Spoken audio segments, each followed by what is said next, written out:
they were trying to argue for vaccinating women who are pregnant. Oh, right. It's It's insane. I mean, there's a golden rule of pregnancy, right? You don't experiment on pregnant women. You don't experiment on an unborn child. You're not even supposed to eat sushi. Exactly, right. But we're going to put this modified mRNA technology into these women who, early treatment. We have early treatment. COVID is no longer a threat. We're dealing, at one point it was more than a cold, but not now. Why in the world would we give them to pregnant women or children? The only thing that makes sense is money. Right. Well, It's the only thing that makes sense. Ego and Ego, meaning because they've already recommended it, because they don't want to admit that it's not effective. They don't want to admit their side effects. I mean, we have hard facts showing it should be pulled off the market. I mean, any other product would have been pulled a long time ago. If this were an antibiotic and we'd seen all the carnage from an antibiotic, it would have been yanked off long ago. It should have been yanked off in the first month. There's no other explanation than there's fraud, there's corruption, there's ego, there's money, but it's not science. No, and there's a lot of people that, for whatever reason, they have this very rigid ideology that the pharmaceutical drug companies are to be trusted, and we should trust the science, and that all these organizations, whether it's the FDA or whatever it is that's connected to these assertions, they should be trusted, not just the average doctor who's talking about these side effects and all these different things that they're experiencing with their patients. Yeah, I mean, I trusted them when the pandemic started. I mean, I didn't think that the shots would work necessarily, but I trusted them. I didn't think they were going to hurt us. Why didn't you think they would work?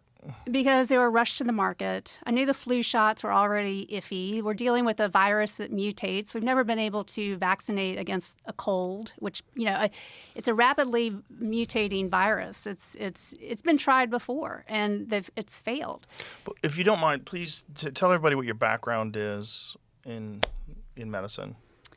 I'm private practice, solo physician. I'm not head of the Mayo Clinic. I'm just a, neighborhood ear, nose, and throat doctor that sort of got tangled up in this inadvertently. And I always thought when the pandemic started, I thought, well, this will be the hospital. This will be a chaos in the hospitals. I never envisioned getting wrapped up in this at all.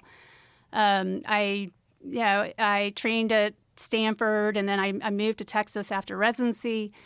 And then I worked in a small private practice for 7-8 years. Then I started having a bunch of children, and I pretty much gave up medicine. I mean, I took a 7-year sabbatical. I wasn't even sure I was going to go back, but then I just had this itch that needed to be scratched, and I opened up a solo practice 6 months before the pandemic started. Oh, boy. Yeah. What timing. I know. Why? Why did I do it? You could have been out. I know. Yeah, well, sometimes the universe has a calling for people, It's been a very interesting journey. I mean, so take us through what happened with you at the very beginning. So COVID starts making its way across the world.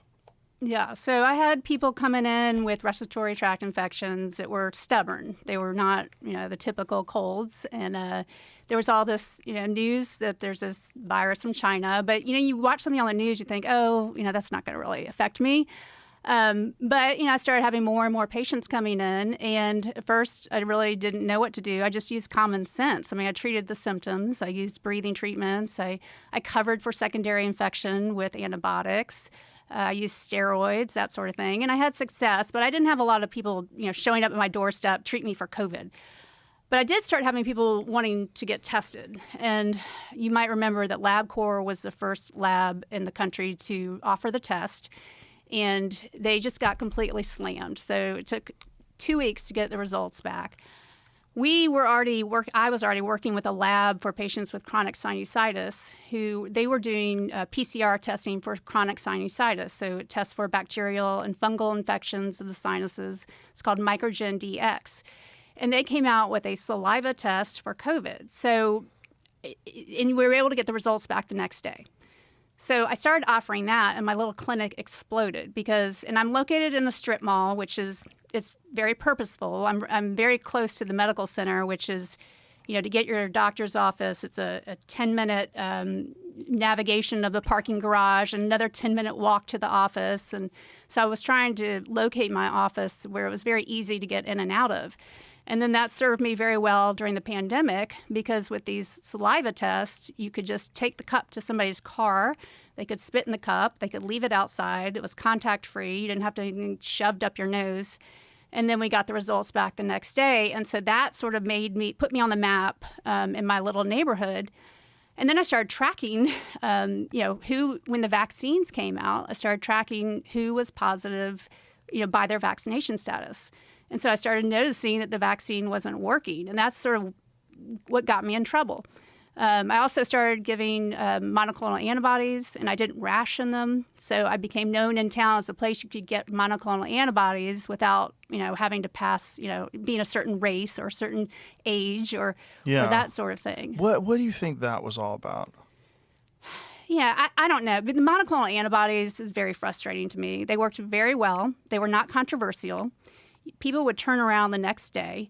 But when they first came out, I could get as many doses as I wanted. I mean, they show up at my doorstep the next day. And it was great. I mean, that also sort of put me on the map with COVID. And then I didn't even use ivermectin until the government took over distribution of monoclonal antibodies. And then it became harder and harder to get them. And that's when I turned to ivermectin. But, in my opinion, they did that on purpose. They did that to encourage people to take the COVID shot. It was very orchestrated. If you look at the timing, in March, the government put out the big information on ivermectin and why you should not take it for COVID. They put that on the FDA's website. At the same time, they launched COVID-19 Community Core, and this was April 1st, 2021. This was an $11.5 billion slush fund to propaganda, to feed out propaganda and censor people.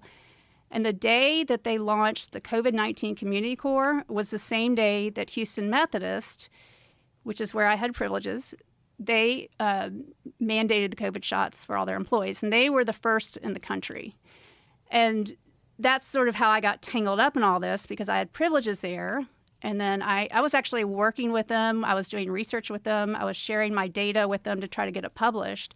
But then I started questioning, the vaccine and how it wasn't working. I brought it to their attention first, and they gaslit me. They just said, well, it lowers severity. And when they ignored me, then I started speaking out on social media, and that's what got me in trouble.